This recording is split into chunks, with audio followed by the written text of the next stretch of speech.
पहले तो मैं नमस्कार बोलूंगा। मैं कहूंगा स्वतंत्रता दिवस के लिए सारे देशवासियों को मेरे तरफ से हार्दिक शुभकामनाएं।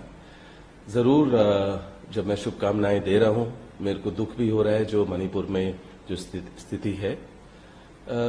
मैं हैरान था कि प्रधानमंत्री जी ने और उनके जो मंत्रियां हैं, उनकी सरकार है मणिपुर में, उन्होंने बहुत समय लगाया कि वहाँ मणिपुर में जो स्थिति है उस पर ध्यान देने के लिए।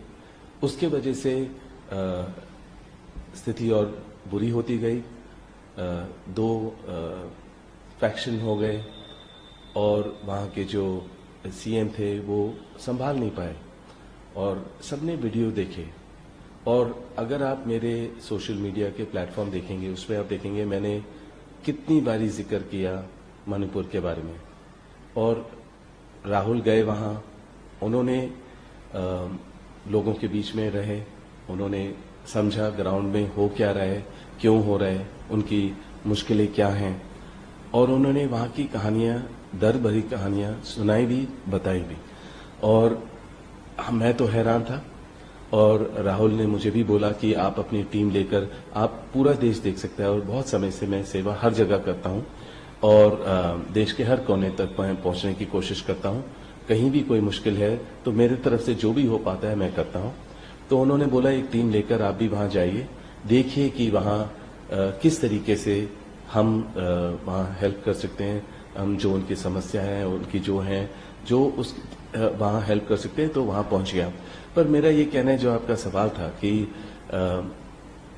महिलाओं के ऊपर अत्याचार हो रहा है, बच्चों के ऊपर, पर वहाँ जो भी उनके मंत्री हैं, महिला बाल जो मंत्री हैं, वो भी नहीं गए हैं, ना कभी उसके बारे में जिक्र की है। और पर मैं इसमें राजनीति तरीके से नहीं देखूंगा। मैं कहूंगा एक हमदर्दी जमानी चाहिए। हमारे लोग हैं, जो भी वहाँ होगा मणिपुर में, तो उसके आगे पीछे जो स्टेट हैं वहाँ भी जरूर ऐसा माहौल, वातावरण ऐसे ही होगा। हमारे बॉर्डर वीक होते हैं। अब देश में अगर प्रधानमंत्री जी ने ध्यान नहीं दिया तो वहाँ दुनिया भर में देख रहे हैं कि मणिपुर में क्या स्थिति है।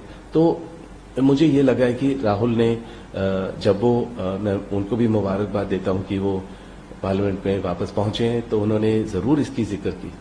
उन्होंने कहा कि आप देश से प्रेम नहीं करते हो प्रधानमंत्री जी को, क्योंकि अगर आप वहाँ समय निकाल के नहीं गए तो गलत है। और अगर हम उसकी जिक्र करते हैं तो आप कहते हैं ये पुरानी किसी पिटी बातें ना करो। तो ऐसी भाषा किसी ने कभी ना सुनी है, ना समझ सकते हैं कि एक लीडर ऐसे बोलेंगे। कि हमने वीडियो देखा है, ये नहीं कि मुंह बोली बात है। वीडियो देखे हैं कि वहाँ क्या हाल है, किस तरीके से अत्याचार हो रहा है लोगों पर।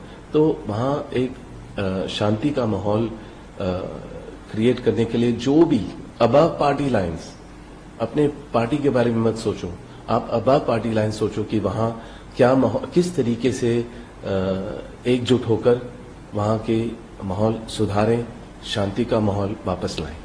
देखिए, इस सरकार ने हर तरीका अपनाया है लोगों की आवाज दबाने का, लोगों को पार्लियामेंट से हटाने का। मुझे 10 साल का इनकी मुश्किलों को, जो इन्होंने मुश्किलें मेरे ऊपर डाली, मुझे झेलना पड़ा। तो मैं तो पार्लियामेंट में भी नहीं हूं, ना मैं पॉलिटिशियन हूं, पर मैं गांधी परिवार का सदस्य हूं। तो बाय डिफॉल्ट वो सोचते हैं कि इनको मुश्किल में करो, उनको इनका परसेप्शन गलत दिखाओ कि इन्होंने गलत किया है। पर 10 साल में उन्होंने चाहे मुझे कोई भी एजेंसियों के पास भेजे, इनकम टैक्स डिपार्टमेंट भेजे, 10 चीजें भेजे, तो उनको खाली बेबुनियाद इल्जाम लगा पाए, कुछ भी सबूत नहीं मिला और साबित नहीं कर पाए। तो मेरा यही कहना है कि जरूर जैसे उन्होंने राहुल को हटाया, क्रोनोलॉजी करते हैं ये कि अगर कोई भी व्यक्ति उनके खिलाफ बोल रहा है तो उनको प्रेशर डाल के, ईडी का हो या अपने कानूनी तौर से या कोई भी तौर से, कि उनको वहां से उनका या तो हटाएं या उनका फाउंडेशन हिलाएं, क्योंकि आप देखेंगे कि गांधी परिवार ने अपने प्यारों को खोया। उनके ऊपर जरूर हैं वो ऑपोजिशन के जो लीडर्स हैं जो जरूर लोगों की बात बुलंद करते हैं, लोगों जो भी समस्याएं हैं वो पार्लियामेंट में लाते हैं, चाहे किसानों का हो या कोविड के समय है या कोई भी चीज है कि देश बहुत मुश्किल दौर से दौड़ रहा है, तो वो जरूर जिक्र करेंगे। पर उनका ये है कि अच्छा ये बोल रहे हैं तो इनका फाउंडेशन हिलाओ, तो उसमें क्या करेंगे वो पहले तो जो एसपीजी सिक्योरिटी दी गई थी उसमें कोई थ्रेट परसेप्शन होता है, एनालिसिस होता है कि इनको किस किस्म की सिक्योरिटी मिलनी चाहिए, पर उनका खाली ये नहीं था कि सिक्योरिटी हटाएं, उनका ये था कि सिक्योरिटी एसपीजी हटाएंगे तो उनका घर हटेगा। तो हमने वो झेला था कुछ साल पहले कोविड के समय, हमें नोटिस दिया गया था कि आपको घर खाली करना है। तो हमारा तो जो सोच है कि जितना मुश्किल में डालोगे उतने हम और मजबूत होकर आएंगे। राहुल को भी मैंने देखा जब उन्होंने पार्लियामेंट से हटाया, फिर घर से हटाया, तो आप देखेंगे कि वो और मजबूती से पेश आएंगे, क्योंकि उनको और अपने पोजीशन का पता चलता है कि मैं पार्लियामेंट में क्यों हटाया गया था, मुझे घर से क्यों हटाया गया था।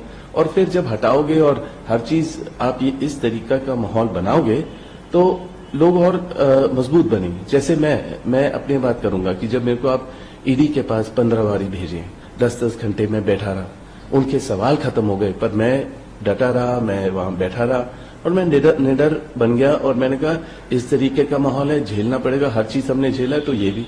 तो उससे मेरे को और शक्ति मिली, मजबूती मिली कि मैंने जब कुछ गलत नहीं किया और मेरे को ये झेलना पड़ेगा तो मैं सवाल देने के लिए तैयार हूं। उसके बाद ये लोग क्या करेंगे, जो भी कदम लेंगे हम उसके लिए तैयार हैं। तो मेरा यही है कि आप उनको पार्लियामेंट से हटाइए, ऑपोजिशन के अलग लीडर्स को हटाया जा रहा है, फिर वही कानूनी तौर से वापस लाया जा रहा है। तो एक तो लोगों का जो भरोसा है इस गवर्नमेंट से वो उठता जा रहा है कि ये लोग बस हर चाहे बिजनेसमैन हो या अलग लोग हैं जो थोड़ा प्रगति कर रहे हैं या अपना अच्छा कर रहे हैं, तो उनके ऊपर प्रेशर होना चाहिए, उनके ऊपर कंट्रोल होना चाहिए।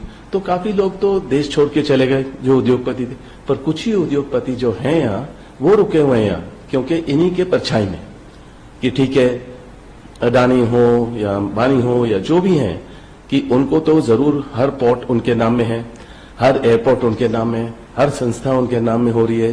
और दूसरी बात है कि आप देखेंगे हर रोड के नाम बदले जा रहे हैं, हर टाइटल कहीं बदला जा रहा है। तो इस तरीके का राजनीति तो हमने देखी नहीं है, ना समझिए, और सब तो यही चाह रहे हैं कि 2024 में कुछ बदलाव आए जहां इस तरीके की राजनीति ना हो।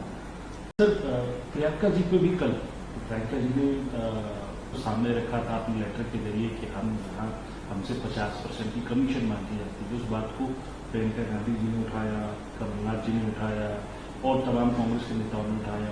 उन सब पे अलग अलग थानों में कल मध्य प्रदेश के FIR में 41 FIR प्रियंका गांधी जी समेत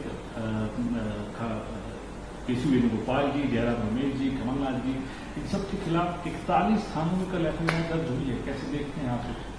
मैं हैरान नहीं हूं, ये एक उनका तरीका है एक परसेप्शन क्रिएट करने का। पर कर्नाटका में भी यही हुई थी, 40% सरकार जो चली है, तो वही यहां है जहां ये लोग सरकार तोड़ेंगे, जो सरकार चल रही है कहीं भी स्टेट में, और अपने तरीके की राजनीति चलाएंगे, तो वो सरकार ज्यादा देर चलेगी नहीं और लोग वो रिवोल्ट करेंगे। और यहां जो इन्फॉर्मेशन हमें मिल रही है तो जरूर बाहर आएगी, बोलेंगे। हम तो निडर हैं, मतलब प्रियंका बिल्कुल निडर है, राहुल निडर है, सोनिया जी बिल्कुल निडर है। हम तो लोगों की बात रखेंगे और जिस स्टेट में जो भी परेशानी है हम उसका जरूर उनकी आवाज बुलंद करेंगे। तो जरूर या तो कानूनी तौर से, एजेंसियों के तौर से या कहीं ना कहीं किसी तौर से प्रेशर डालेंगे।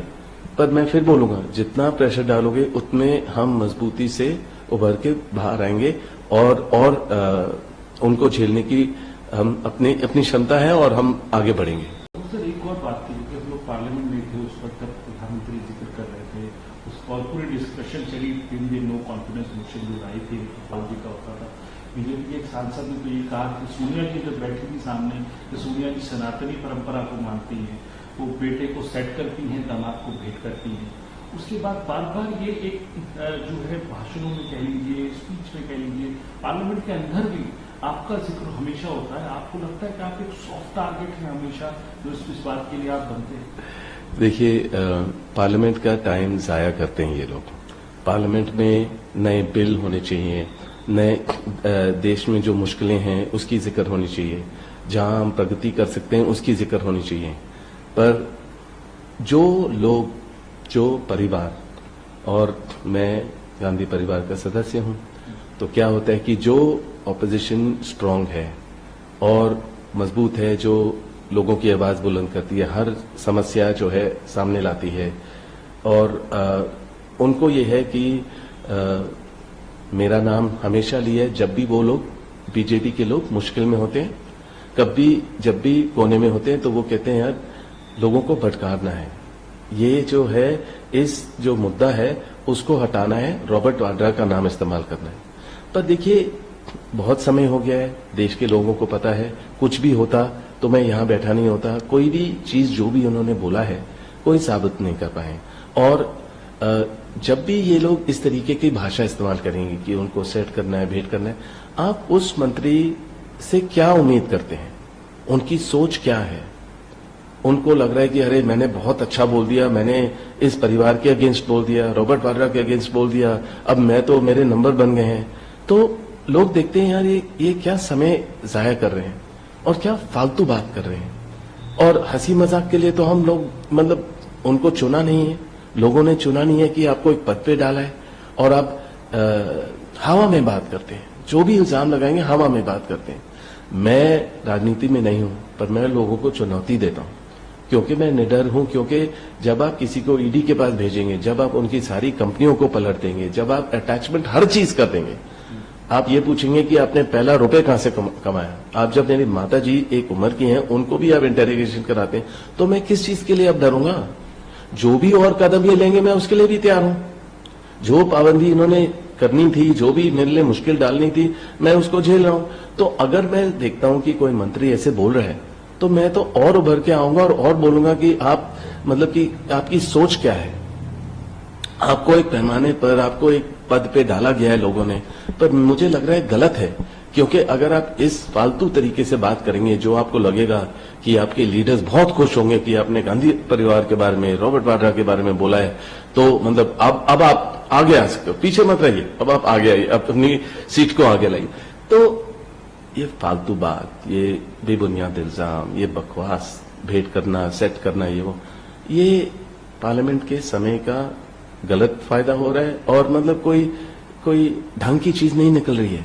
मणिपुर की बात करिए, जो नू में हुआ है उसकी बात करिए, जो सेक्युलर, जो कम्युनल इश्यूज हो रहे हैं उसकी बात करो, जो बेरोजगारी है उसकी बात करो, पर वहां बात नहीं है। या तो गांधी परिवार या प्रियंका के केसेस होंगे, या मतलब कि उनके ऊपर एफआईआर होगा, या रॉबर्ट वाड्रा के जो भी लोगों से मुलाकात है उसमें जरूर कुछ मिलेगा। या मिलेगा, आपकी सरकार है, आप एजेंसियों को इस्तेमाल करते हो, आपने हर चीज किया। अगर जितना भी फाइन ट्यूनिंग करना है, जो भी आपने करना है करिए और ढूंढिए, कुछ नहीं मिलेगा। पर आप खाली ये जो हवा में बोलते हैं, मैं मुस्कुराता हूं, मेरे को मौका मिलता है और बोलने के लिए, मैं दूर रहता हूं। मैं अपने दफ्तर आता हूं, घर जाता हूं, बीच में जो सेवा कर सकता हूं हमेशा करता हूं, मेरे को बहुत सुख शांति मिलती है उनसे। पर जरूर अगर मेरे बारे में अब कोई भी बोलेगा, अब क्या, मैं काफी समय से बोल रहा हूं, अगर कोई भी बोलेगा, मैंने जो भी आप लोगों ने करना था, एजेंसियों को बुलाना था, जो इंटेरोगेशन करना था, जो भी आपने करना था आपने किया, तो उसके बाद मैं क्यों चुप रहूं? अगर कोई मेरे बारे में कुछ भी बोलेगा मैं बोल सकता हूं। और देखिए, कोई भी मंत्री हो या उनके बारे में ढूंढना कोई भी चीज इतनी मुश्किल बात नहीं है, कोई मुश्किल बात नहीं है। पर मैं, अगर स्पेशली कोई महिला मेरे बारे में कुछ बोलेगी, मैं महिलाओं के बारे में बहुत रिस्पेक्ट करता हूं, उनकी सुरक्षा के बारे में हमेशा बोलता हूं, तो मैं उनके लेवल पे नीचे नहीं आऊंगा। पर उनके बारे में मेरे पास बहुत सबूत हैं, बहुत सारे इश्यूज हैं जो मैं सामने ला सकता हूं। पर वो गलत होगा, वो एक मंत्री हैं, पर मेरा नाम गलत इस्तेमाल होता है तो मैं उनके बारे में जरूर बोलूंगा, पर हद से ज्यादा नहीं बोलूंगा, क्योंकि मेरी वो तौर तरीका मैं नहीं अपना सकता हूं। सर, प्रियंका जी ये लगातार कई प्रदेशों की तरफ से, चाहे छत्तीसगढ़ हो, राजस्थान हो, कई स्टेट से वहां की पीसीसी जो है वो कहती है कि इनको संसद का जो है संसद में रहना चाहिए, राज्यसभा तक ऑफर होती है। भले ही आप हो सकता है आप बात कह रहे हैं राजनीति की बात नहीं होती है, लेकिन परिवार तो सब साथ में आप करते होंगे। आपको क्या लगता है कि अपना इस पे आगे स्टेप क्या होना चाहिए? देखिए, मैं जब अगर मैंने इसकी जिक्र की है, मैंने प्रियंका के बारे में पार्लियामेंट होने के लिए मैंने इसलिए जिक्र किया था क्योंकि सब कह रहे थे कि आपको राजनीति में आना चाहिए, आपको कदम लेना चाहिए। लोग आपको पसंद करते हैं, आपको 10-12 साल से देख रहे हैं, आप इतनी मेहनत कर रहे हैं लोगों के बीच में, आपको उनको लगता है कि आप जरूर जीत सकते हैं, आप मेहनती आदमी हो, आप जीत सकते हैं। तो पर मैं हमेशा उनको ये बोलता हूं कि मैं गांधी परिवार के सदस्य होने की वजह से राजनीति में नहीं आना चाह रहा हूं। मैं अपनी मेहनत से आऊंगा और जो भी क्षेत्र मैं रिप्रेजेंट करूंगा उसमें बदलाव होना चाहिए, उसमें प्रगति होनी चाहिए। और जो भी मैं सीखा हूं गांधी परिवार से, तो मैं उनके लेगेसी में कुछ और एडिशन, कुछ और अच्छा कुछ करना चाह रहा हूं। तो पर मैंने कहा उसका समय मुझे मैं नहीं बोल सकता हूं कब आएगा, पर मुझे लगता है कि मेरे राजनीति में आने से पहले प्रियंका को वहां होना चाहिए, उनकी जगह पार्लियामेंट में है। और आप देख सकते हैं और पूरे देश देख सकता है कि मतलब कि इतनी मेहनती हैं, वो निडर हैं, वो हर जगह पहुंच जाती हैं, जो भी मतलब कि मुश्किल में है, चाहे आप उनको किसी कमरे में बंद कर दो कोविड के टाइम पर, वो भी वहां उसको सफाई वगैरह में लगे रहते हैं और बिल्कुल आदर से बात करते हैं सबसे। पर जरूर जो अत्याचार अगर उनके भाई पे या सोनिया जी को ईडी के पास भेजा जाएगा, उनकी उम्र है, उनकी तबीयत खराब थी, फिर वो जरूर भड़केंगे या बोलेंगे। प्लस आप देखते हैं उनके प्रचार कैसे है। मेरे बच्चे और मैं उनकी सुरक्षा के लिए चिंतित हैं, क्योंकि एसपीजी हटा दिए और जो भी उनको सिक्योरिटी दी गई है, तो और बुलेट प्रूफ गाड़ियां भी हटा दी थी, जो भी तौर तरीके इस बीजेपी की सरकार ने इस्तेमाल की, मुझे उस पर चिंतित है। पर मुझे पता है प्रियंका अपने फादर जैसी हैं, वो लोगों के बीच में रहेंगी, मुस्कुराती रहेंगी, निडर हैं, वो मेहनती हैं। तो जब आपने देखा अपने रोड शो में जितनी प्रचार करते हैं, जितने उनके भाषण हैं, सबको लेके चलती हैं, कभी किसी के बारे में कुछ नेगेटिव बात नहीं करेंगे, कुछ गलत नहीं बोलेंगे। और महिला हो या जो भी हैं, सब लोग उनको पसंद करते हैं। जरूर उनमें इंदिरा जी का वही देखते हैं, इंदिरा जी जैसे उनको लगता है। और मैं कहता हूं कि अभी हम हाल ही में कर्नाटका जीते हैं, मध्य प्रदेश भी बहुत अच्छा रिजल्ट आएगा, मुझे दिखाई दे रहा है। और सबको लगता है कि प्रियंका की जगह पार्लियामेंट में है, तो इसलिए मैंने थोड़ा सा उसकी जिक्र की और बोला कि मैं चाहता हूं कि पार्टी थोड़ा ध्यान दे कि उनको प्रचार के लिए खाली ना इस्तेमाल किया जाए, उनको पार्लियामेंट में होना चाहिए। वो अपनी बात रखेंगी, बड़े पैमाने पे अपनी बात रखेंगी। हर चीज जो भी महिला हो या जो भी इश्यूज हैं, वो उनको समझ है उसके बारे में, जरूर एक एसेट है वो कांग्रेस के लिए। तो उनको पार्लियामेंट होना मेरे ख्याल से तो जरूरी है। मेरे से पहले उनको वहां रहना, उनकी जगह वो है, उनको वहां रहना चाहिए। देखिए, पहले तो मैं बोलूंगा ये जो गठबंधन है वो देश की प्रगति के लिए है। देश में जो मुश्किल दौर चल रहा है और जो कम्युनल इशू है, बेरोजगारी है, महिलाओं की सुरक्षा के बारे में और कई अन्य चीज ऐसे हैं जिसमें प्रधानमंत्री ध्यान नहीं दे रहे हैं, उनके मंत्रियां ध्यान नहीं दे रहे हैं। किसानों के इशू है, नू में इशू था, और ये चलता रहेगा, आप देखेंगे, क्योंकि इंस्टेबिलिटी बहुत बढ़ गई है, क्योंकि वहां किसी की सुनवाई नहीं है। तो जरूर जब आप एजेंसियों का इस्तेमाल करेंगे, दुरुपयोग करेंगे और मतलब जो भी तौर तरीका अपनाएंगे कि पार्लियामेंट से हटाना, तो जितनी भी पार्टियां हैं ऑपोजिशन पार्टी वो एकजुट होंगी। और सबसे जरूरी देखिए, बीजेपी हो या कोई भी पार्टी हो, उनको इंडिया को रिस्पेक्ट करना पड़ेगा। इंडिया हमारा देश है, इंडिया हमारा टाइटल है, और जरूर इंडिया बदलाव अच्छे के लिए लाएगा, और इंडिया शाइनिंग अब होगी 2024 में इस गठबंधन के साथ। और मुझे लग रहा है कि इसमें इन्होंने बहुत एक्सपीरियंस किया है, इनका अनुभव है, तो उसके वजह से, क्योंकि मुश्किल दौर में लोगों को सीखने को बहुत मिलता है, तो इनका अनुभव और बढ़ गया है और उनको पता है कि ग्राउंड में जरूरत क्या है। जब मैं राहुल के साथ भारत जोड़ो में भी चला, मैंने देखा कि लोगों के बीच में कितना प्यार है, और उनकी जो भी समस्या है उसका समाधान राहुल समझने ढूंढने की कोशिश कर रहे थे। तो जरूर चेहरा क्या होगा, लोग तो उम्मीद करते हैं कि राहुल ही हो, पर गठबंधन है, एक दूसरे की सोच को सोचना पड़ेगा, समझना पड़ेगा, और जो इकट्ठा जो चाहेंगे वही लीडर आगे होगा।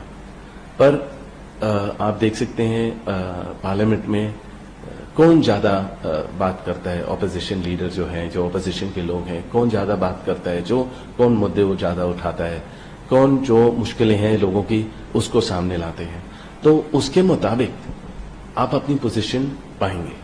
तो मैं कहूंगा कि जरूर एक गठबंधन है, और सबसे बेस्ट टाइटल इंडिया है, और इंडिया शाइनिंग होगी, इंडिया प्रोग्रेसिव होगी, और आने वाले दिन में 2024 अच्छा टक्कर देंगे बीजेपी की सरकार को, और उनकी जो नाकामियां हैं वो सामने लाएंगे और सुधारेंगे।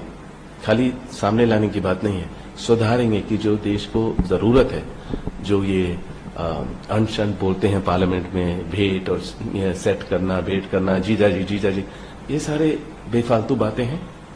मेरे ख्याल से वो समय जाया नहीं करना चाहिए। जहां देश में मुश्किलें हैं उसके बारे में ज्यादा बातचीत होनी चाहिए, और उसका समाधान होना चाहिए कि क्या मुश्किल है, कैसे उसका उपाय ढूंढे। और अगर उनसे नहीं होता है तो एक अबाक पार्टी बैठे, समझें कि मणिपुर को कैसे संभाला जाए, पर वो उनका ईगो इतना ज्यादा है, वो नहीं सोचेंगे, क्योंकि उनका यही हो गया कि या तो हमारी बात मानो या आप एंटी नेशनल हो। तो इस तरीके से देश प्रोग्रेसिव नहीं हो सकता है, प्रगति नहीं होगी। तो मैं यही कहूंगा कि मेरी विनती है प्रधानमंत्री जी से कि मणिपुर को संभालें, और उनकी सरकार है, और मैं जरूर जाऊंगा वहां अपनी टीम के साथ, देख सकता हूं मैं क्या कर सकता हूं। और देश मुश्किल दौर में है, तो प्रधानमंत्री जी को जरूर ध्यान देना चाहिए, और उनकी मंत्रियों को कोई फालतू बात नहीं होनी चाहिए। जो हमारे महिला पहलवान हैं उनके बारे में भी थोड़ा सोचना चाहिए। तो हर इतने सारे मुद्दे हैं, वो मुद्दे की बारे में बात करनी चाहिए।